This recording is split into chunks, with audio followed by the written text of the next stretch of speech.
Tuhan bersamamu dan bersama rohmu. Inilah Injil suci Yesus Kristus menurut Santo Matius. Dimuliakanlah Tuhan.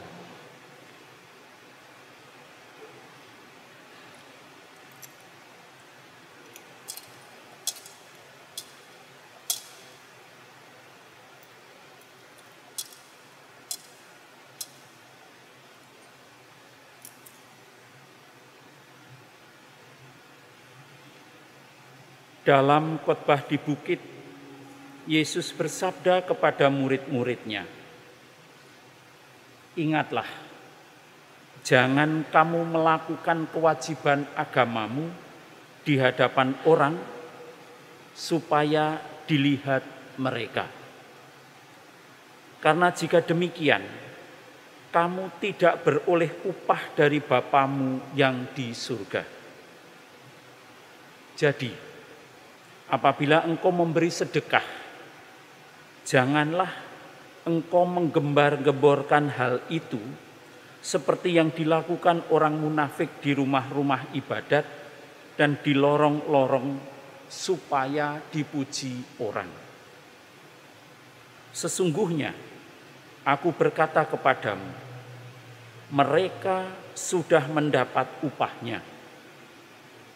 Tetapi jika engkau memberi sedekah, janganlah diketahui tangan kirimu apa yang dilakukan tangan kananmu. Hendaklah sedekahmu itu diberikan dengan tersembunyi. Maka Bapamu yang melihat yang tersembunyi akan membalasnya kepadamu. Apabila kamu berdoa, janganlah berdoa seperti orang munafik. Mereka suka mengucapkan doanya dengan berdiri di rumah-rumah ibadat dan pada tikungan-tikungan jalan raya, supaya mereka dilihat orang. Sesungguhnya aku berkata kepadamu, mereka sudah mendapat upahnya. Tetapi jika engkau berdoa, masuklah ke dalam kamarmu, tutuplah pintu, dan berdoalah kepada Bapamu yang ada di tempat yang tersembunyi. Dengan demikian, Bapamu yang melihat yang tersembunyi akan membalasnya kepadamu. Apabila kamu berpuasa, janganlah muram mukamu seperti orang munafik. Mereka mengubah air mukanya supaya orang melihat bahwa mereka sedang berpuasa. Sesungguhnya aku berkata kepadamu, mereka sudah mendapat upahnya. Tetapi apabila engkau berpuasa, minyakilah kepalamu dan cucilah mukamu, supaya jangan dilihat oleh orang bahwa engkau sedang berpuasa, melainkan hanya oleh Bapamu yang ada di tempat yang tersembunyi. Maka Bapamu yang melihat yang tersembunyi akan membalasnya kepadamu. Demikianlah Injil Tuhan. Terpujilah Kristus.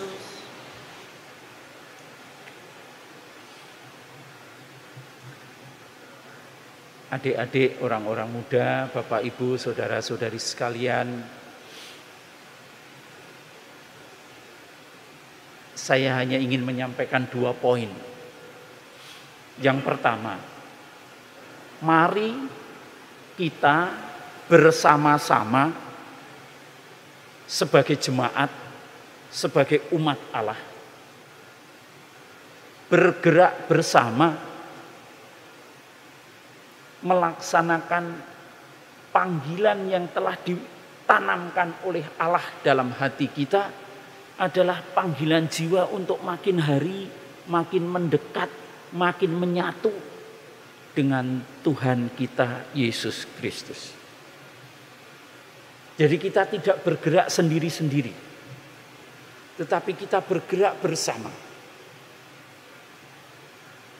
Maka kesempatan masa puasa ini, 40 hari ini, menjadi berkah yang agung bagi keluarga, bagi tim pelayanan, bagi komunitas-komunitas, bagi lingkungan, dan bagi paroki, bagi seluruh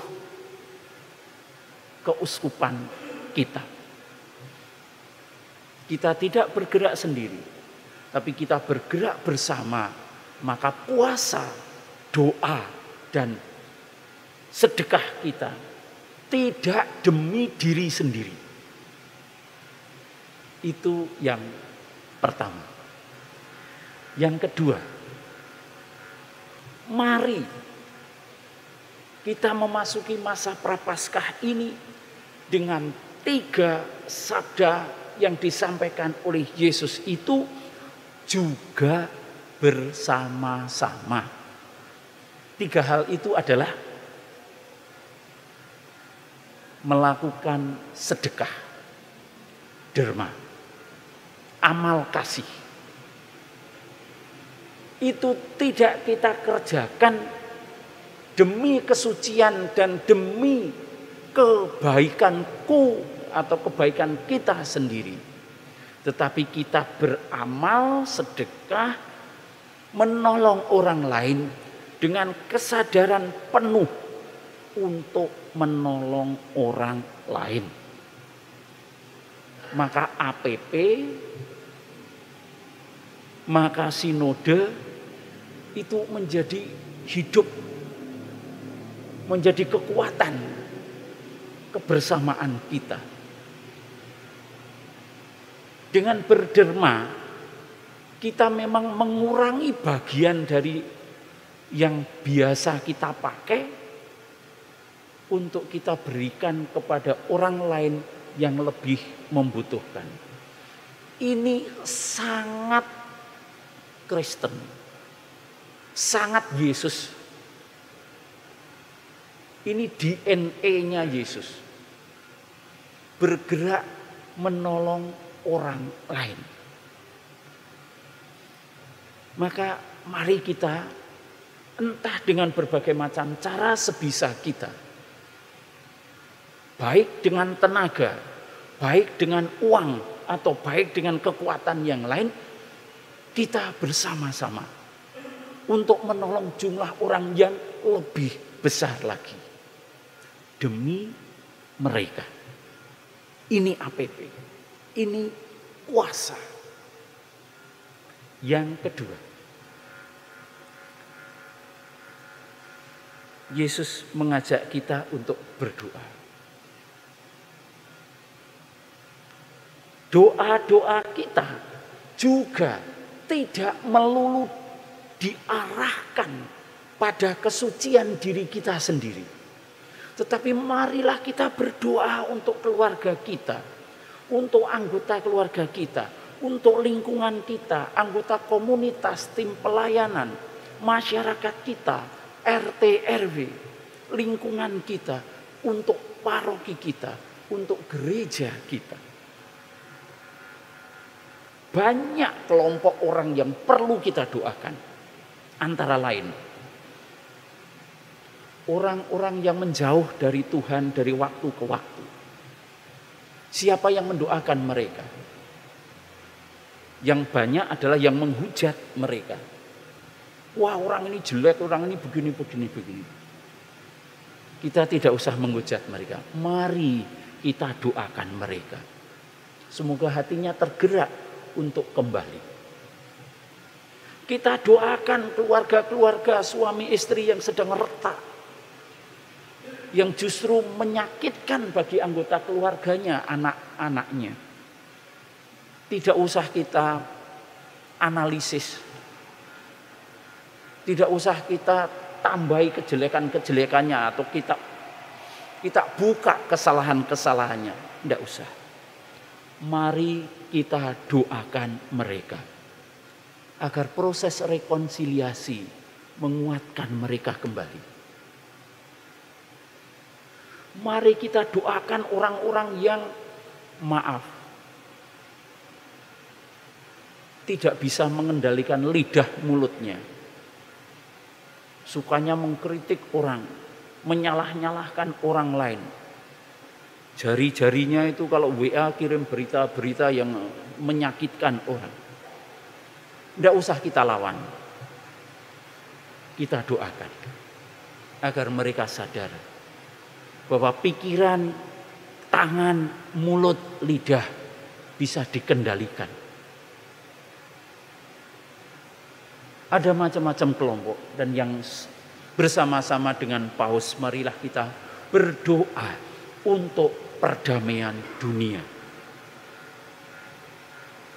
Perdamaian dunia tidak bisa kita lawan dengan kritik, tidak bisa kita lawan dengan cemooh, dengan protes macam-macam.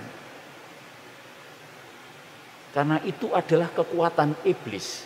Kalau kita lawan dengan kekuatan yang lain,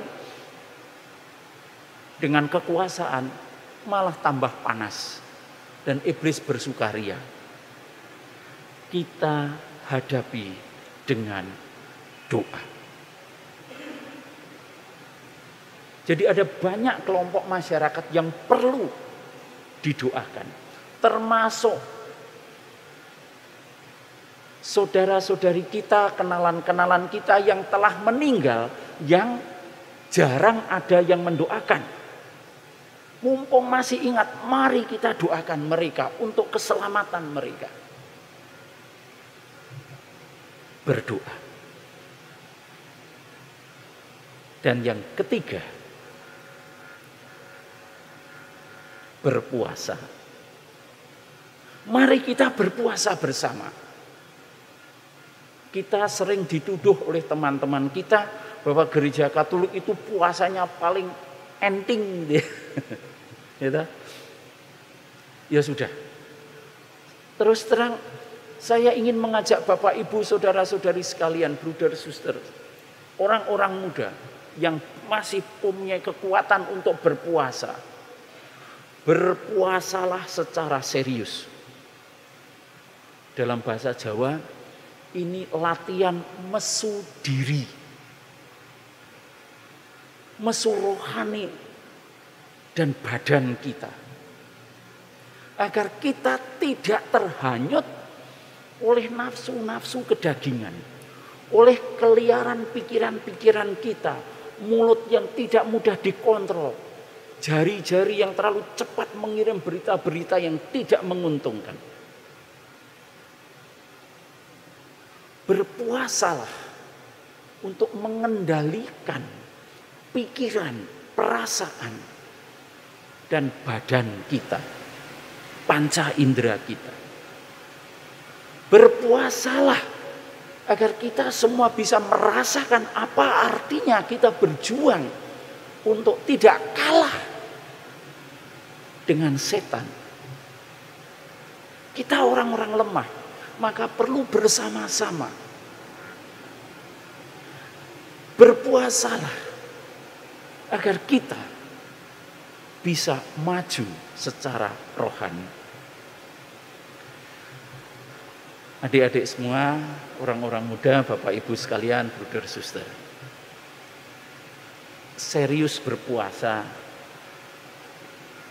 biasanya tidak membuat kita sakit, tidak membuat kita mati. Nanti kalau mati beneran ya kita kubur lah. Nggak. Berpuasa serius tidak akan merugikan, tapi akan menguatkan baik jiwa maupun raga kita sendiri.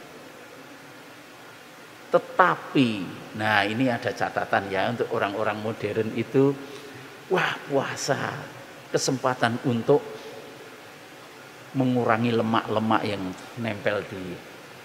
Bukan itu maksudnya. Kalau puasa tidak diiringi dengan doa diarahkan kepada Allah, itu namanya diet. Itu bukan tujuannya. Tujuan puasa adalah mengolah diri badan kita untuk tidak kalah dengan nafsu-nafsu kedagingan kita. Maka puasa menjadi kekuatan yang hebat. Dan mari kita jalankan bersama-sama. Di rumah saya kira bisa saling menguatkan untuk berpuasa, untuk berdoa dan berderma. Di komunitas, tim pelayanan, lingkungan dan seluruh gerak paroki kita. Ada banyak yang bisa kita buat dan marilah kita kerjakan bersama-sama. Amin.